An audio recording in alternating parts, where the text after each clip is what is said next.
بسم اللہ الرحمن الرحیم۔ ماہ رجب ہے، ماہ رجب ماہ استغفار ہے، استغفار کا مہینہ ہے۔ میرے دل میں امپیورٹیز ہیں، کچھ ایسی چیزوں سے خوش ہوتا ہوں جس سے اہل بیت خوش ہوتے تھے، کچھ ایسی چیزوں سے خوش ہوتا ہوں جس سے وہ خوش نہیں ہوتے تھے۔ میرے دل میں کچھ امپیورٹیز ہیں، ان امپیورٹیز کو ختم کرنے کا بیسٹ ٹائم ماہ رجب مرجب ہے۔ یہ مہینے کس کام کا ہے؟ یہ مہینہ استغفار کا ہے۔ کیا کروں؟ دو کام کر لو، اور صرف رجب میں نہیں، عادت بنا لو۔ عادت، ہیبٹ اتنی اہم چیز ہے اگر اچھی ہو، اور اتنی گندی چیز ہے اگر عادت بری ہو۔ کیوں؟ عادت آٹو پہ کام کروا دیتی ہے۔ بری ہوئی تو برا ہو جائے گا، اچھی ہوئی تو خود بخود اچھا ہو جائے گا۔ عادت بنا لو۔ عادت کیا بنا؟ ابھی دیکھیں، پہلا دن ہے آج، ماہ رجب میں سے ہیں، اور میں چاہ رہا ہوں آپ کو دو عادتیں دینے کی کوشش کروں۔ آپ میں سے کچھ لوگ پہلے سے کر رہے ہوں گے، لیکن جو نہیں کر رہے اگر وہ بھی کرنے لگیں، اور یہ رجب کا مہینہ ہے، اس کام کا مہینہ ہے، دو عادتیں آپ کی خدمت میں عرض کروں گا پازیٹیو۔ اگر آپ اس کو اختیار کر لیتے ہیں، میں طالب علم ہوں، پتہ نہیں اب ڈیکیڈز ہو گئے اب تو طالب علم بنے ہوئے، اور اس سے میں نے کچھ چیزیں سیکھی ہیں، ان میں سے میں کہہ رہا ہوں لائف چینجنگ ایکسپیرینس ہے، لائف چینجنگ ایکسپیرینس۔ ابھی سیکھیں، اور سیکھنے کے بعد اس کو امپروو بھی کرنا ہے، جس کو میں بھی آج یا کسی اور موقع پہ عرض کروں گا کیسے۔ جو دو عادتیں ہیں وہ جلدی سے عرض کر دیتا ہوں، دو کام کرنا۔ روایت میں بھی ہے، بہت ساری روایتوں، ہر روز 70 ٹائم استغفار کریں۔ آپ کہیں گے مولانا اگر ایک آدمی روزانہ 70 دفعہ کہے بھی استغفر اللہ استغفر اللہ استغفر اللہ، اس سے کیا ہوگا؟ مجھ سے مت پوچھو، امام معصوم سے پوچھو، مجھ سے مت پوچھو۔ اگر کچھ نہیں ہوتا تو وہ نہیں کہتے۔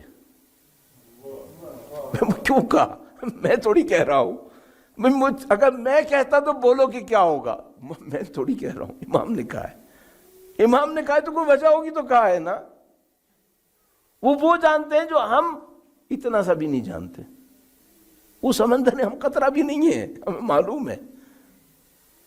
انہوں نے جانتے ہوئے کہا ہے 70 مرتبہ استغفار کرو، تمہاری زندگی تبدیل ہو جائے گی۔ اچھا، استغفار کو امپروو کیسے کریں؟ کوئی کہے مولانا میں کر رہا ہوں، ٹھیک ہے کرو، بسم اللہ الحمدللہ، اور کر لو۔ کس طریقے سے امپروو کریں؟ ہر استغفار پر کسی گناہ کو سوچ لو۔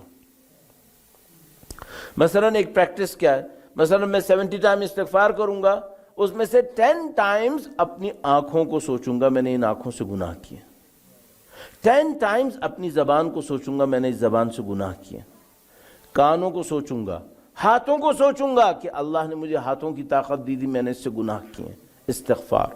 میں نے اپنے گلے سے وہ اتار لیا جو شاید شبہ ناک تھا، جس میں شبہ تھا۔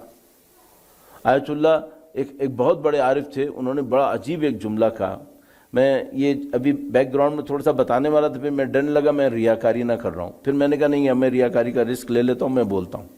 میں ابھی جب آ رہا تھا جہاز میں تو میں ایک کتاب اپنے ساتھ لایا تھا جس میں عرفا کی ریکمنڈیشنز تھیں کھانے پینے کے لیے، تو اس میں کتاب میں یہ جملہ آیا تھا۔ صحیح ہے، یہ میں اس لیے بھی کہہ رہا ہوں کہ اگر کبھی موقع ملے آپ بھی چھوٹی سی کوئی ایک کتاب لے جایا کرو، جہاز میں بیٹھ کے کچھ کتاب پڑھ لیا کرو، اچھا موقع ہوتا ہے، بیکار بیٹھا وہاں پہ کیا اور کیا کرنا ہے پھر۔ تو جو میں نے کتاب پڑھ رہا تھا تو اس میں ایک جملہ آیا ایک عارف کا، انہوں نے کہا کہ اگر کوئی شخص حرام کھائے تو وہ دین کا انکار کرتا ہے، اگر کوئی ایسی چیز کھائے جو ڈاؤٹ فل ہو تو وہ دین کے بارے میں ڈاؤٹ اس کے دل میں آ جاتا ہے۔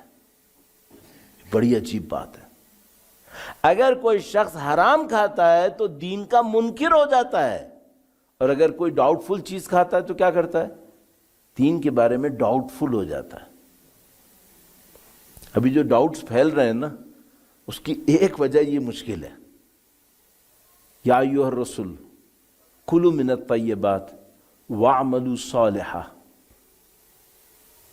پاکیزہ کھاؤ عمل صالح کرو، اس کا مطلب کیا ہے؟ کنیکشن ہے۔ پاکیزہ نہیں کھاؤ گے عمل صالح نہیں کر پاؤ گے۔ 70 مرتبہ استغفار کروں، خدا میں نے گلے سے کچھ غلط اتار لیا ہوگا، میری شکم میں کوئی غلط آ گیا ہوگا۔ 70 مرتبہ استغفار کہ میں نے شکم پرستی دکھائی ہوگی، اتنا بھی کھایا ہوگا جو مجھے نہیں کھانا چاہیے تھا۔ 70 مرتبہ استغفار میں نے وہ پلیجرز لیے ہوں گے جو مجھے نہیں لینے چاہیے تھے، میں نے غلط کیا۔ ہر روز 70 مرتبہ استغفار کریں، یہ سوچتے ہوئے کریں۔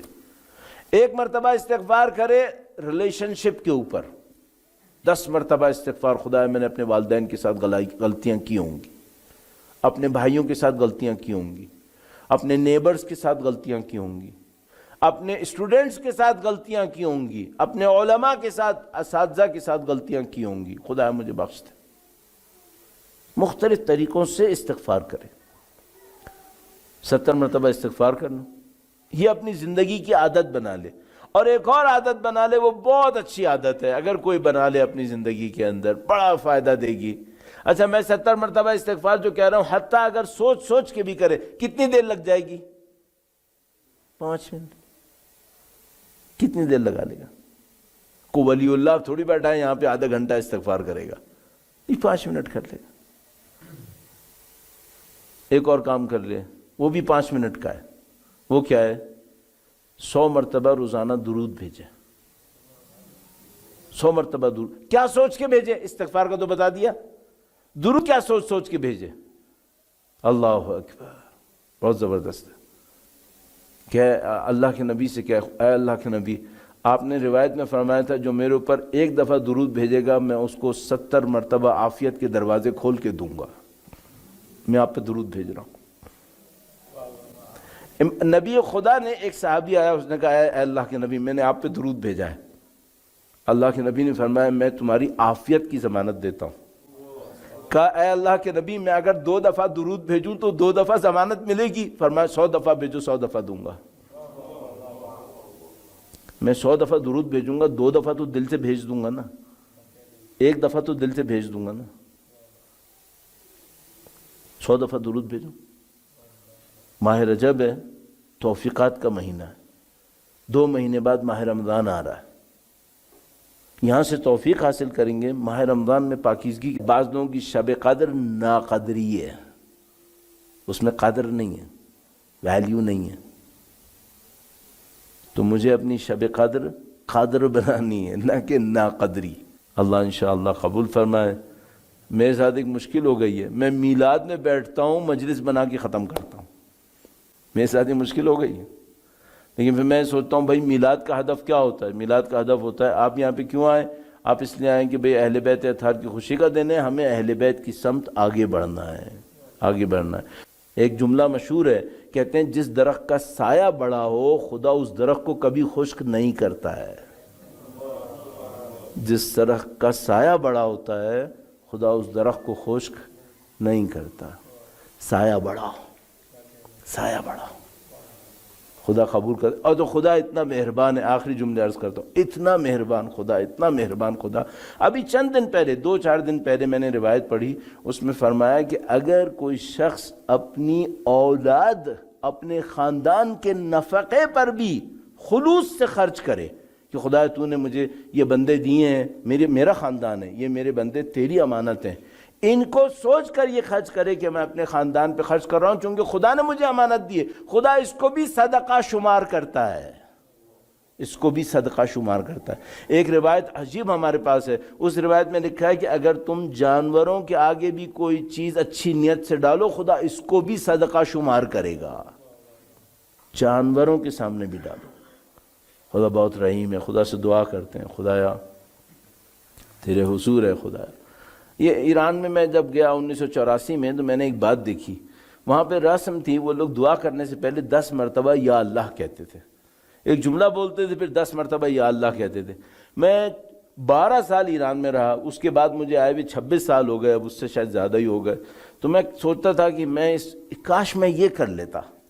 پتہ نہیں کیوں مجھے شرم آتی ہے کہ مثلا میں اس طرح سے یا اللہ سب کے سامنے بیٹھ کے کہوں، تو پھر میں نے سوچا میں اکیلے میں کر لیتا ہوں، پھر میں نے اکیلے میں کرنا شروع کیا، پھر میں نے کہا یار یہ کیا شرم والی بات ہے، ٹھیک ہے سب کے سامنے بیٹھ کے اگر یا اللہ کر لیں گے اس میں کیا شرم والی بات ہے، ٹھیک ہے ریاکاری کا چانس ہے اس کے اندر، لیکن لوگوں کو محروم کرنا اچھی بات نہیں ہے، تو میں پھر کبھی ہمت دکھا کر یہ کر لیتا ہوں، ٹھیک ہے۔ تو آج میں ہمت کر رہا ہوں آپ کے سامنے، سب مل کر میں جملہ بولوں گا، یا اللہ بولنا شروع کروں گا، 10 مرتبہ یا اللہ پکاریں گے، خدا انشاءاللہ بحق مولانا امام تقی جواد قبول فرمائے گا انشاءاللہ۔